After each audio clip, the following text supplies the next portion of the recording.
А вам идеально написала. А я еще сильнее должна быть. Отечественную войну младший лейтенант Самара Сабировна спасала раненых. Служила на передовой военном госпитале. Следовала по дорогам войны в первом эшелоне. Казанской. На войне ее быстренько окрестили Сонечкой. Сейчас перед нами Сонечка.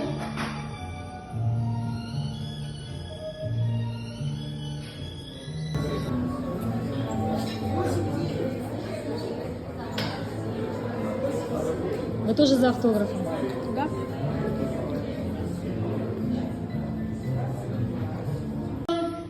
Решила для себя, что она обязательно поступит на юридический факультет, чтобы довести это расследование до конца.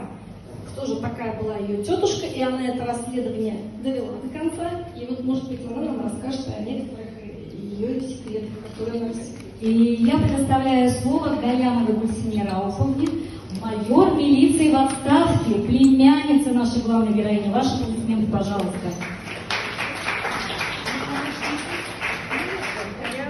Можно так? Да, конечно. Многое, конечно, говорить вам не буду, потому что кое-что можно, кое-что нельзя. Получилось это, конечно, с самого детства, но конкретно уже началось, когда пришел президент.